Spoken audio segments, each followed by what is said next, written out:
kembali di Sindo Malam. Pemirsa, Menteri Luar Negeri dan Menteri Pertahanan RI bertemu dengan Menteri Luar Negeri dan Menteri Pertahanan Republik Rakyat Tiongkok di Beijing, Tiongkok. Pertemuan ini bertujuan meningkatkan kerjasama komprehensif dan strategis antar kedua negara. Pertemuan 2+2 antara Indonesia dan Republik Rakyat Tiongkok menjadi forum strategis dan wadah peningkatan komunikasi dan pemahaman bersama antar negara. Pertemuan ini turut dihadiri perwakilan tingkat menteri dari kedua negara, yaitu Menhan Syafri Syamsuddin, Menlu RI Sugiono, Menlu RRT Wang Yi, dan Menteri Pertahanan Nasional RRT Laksamana Dongyun. Dalam sambutan pembuka, Menteri Pertahanan Syafri Syamsuddin menegaskan pentingnya menjunjung tinggi kedaulatan nasional dan keutuhan wilayah dalam kerjasama antara kedua negara.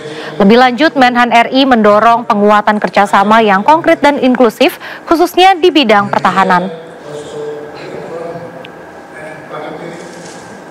Kita ke informasi lain, pemirsa. PBSI melepas sejumlah atlet yang akan bertanding di Piala Sudirman 2025 di Cina pada Mei mendatang. Piala Sudirman 2025 dijadwalkan berlangsung di Xiamen, Cina pada 27 April hingga 7 Mei 2025. PBSI melepas sejumlah atlet yang akan berlaga di Piala Sudirman 2025 di Cina. Indonesia tercatat mengirimkan 13 wakil yang terdiri dari ganda campuran, tunggal putra, tunggal putri, ganda putra, dan ganda putri. Dalam pelepasan tim Piala Sudirman ini hadir Ketua Umum PBSI Fadil Imran, Wakil Ketua Umum 1 Taufik Hidayat, beserta jajaran. Ketua Bidang Pembinaan dan Prestasi PBSI, Eng Hian, mengatakan seluruh atlet yang akan dikirim sudah mencapai persiapan akhir. Tim Indonesia akan berangkat ke Cina pada Kamis 24 April 2025. Piala Sudirman 2025 sendiri dijadwalkan akan bergulir di Xiamen Olympic Sports Center Feng Huang Gymnasium, Cina pada 27 April hingga 7 Mei 2025.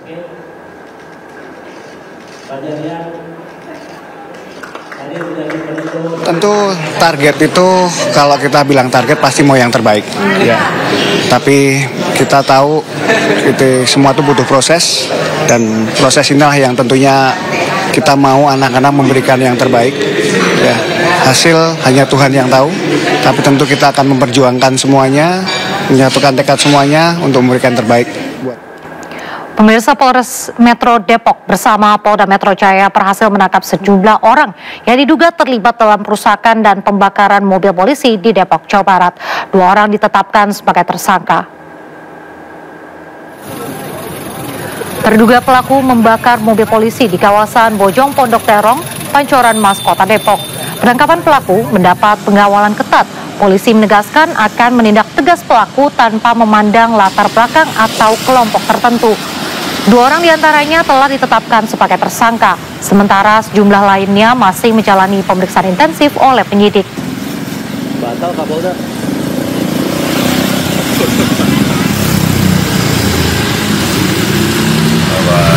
Dalam kejadian yang kemarin, perintah jelas dari Bapak Kapolri untuk melakukan tindakan tegas terhadap siapapun yang melakukan pelanggaran hukum, apakah ormas manapun, semua sama di mata hukum. Dan untuk proses hukum sementara berjalan, secara detail nanti akan kami sampaikan, karena ini juga mendapat backup langsung dari Polda Metro Jaya. Ada 2 tersangka yang sudah ditetapkan sebagai tersangka.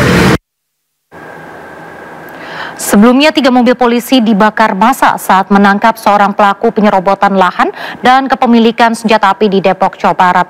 Massa tidak terima terlapor ditangkap dan langsung membakar mobil.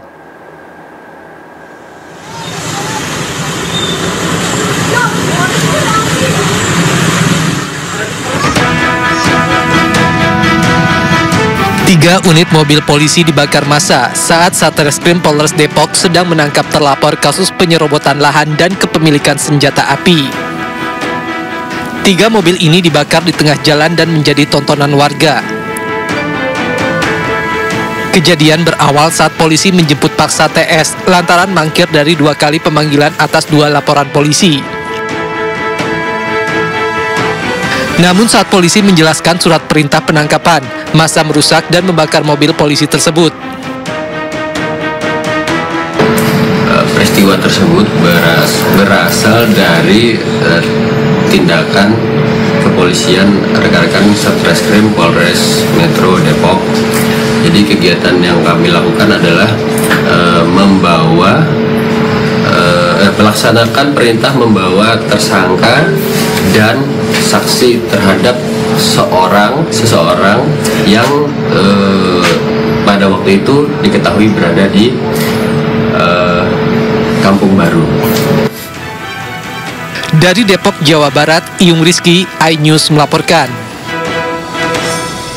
Pemirsa, Badan Penyelenggara Jaminan Produk Halal atau BPJPH bersama Badan Pengawas Obat dan Makanan atau BPOM merilis daftar produk makanan olahan yang ditemukan mengandung unsur babi. Baik teman-teman sekalian, sekali lagi saya tegaskan. Kepala BPJPH Haikal Hasan menjelaskan unsur babi ditemukan pada 9 produk makanan. 7 diantaranya telah memiliki sertifikat halal.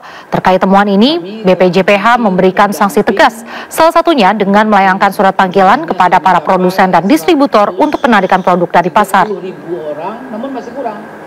Yang akan kami fokuskan adalah telah ditemukan 9 produk makanan olahan mengandung unsur babi yang beredar di Indonesia. Dan pembuktian ini dilakukan melalui uji laboratorium, baik laboratorium BPOM maupun laboratorium kami, yaitu BPJPH. Dan harus kami sampaikan juga bahwa laboratorium kami adalah salah satu laboratorium dengan tingkat ketelitian tertinggi di Indonesia. Terhadap produk bersertifikat halal, BPJPH memberikan sanksi berupa penarikan produk dari peredaran sesuai dengan peraturan pemerintah tahun nomor 42 tahun 2024 tentang penyelenggaraan jaminan produk halal. Terhadap produk yang tidak bersertifikat halal, BPOM memberikan sanksi berupa peringatan, instruksi kepada pelaku usaha untuk menarik produk dari peredaran berdasarkan Undang-Undang Nomor 18 Tahun 2012 tentang pangan dan PP Nomor 69 Tahun 99 tentang label dan iklan pangan. Kami juga sudah berkoordinasi dengan Komdigi dan kementerian-kementerian terkait serta asosiasi e-commerce untuk menghentikan penayangan produk-produk yang dimaksud.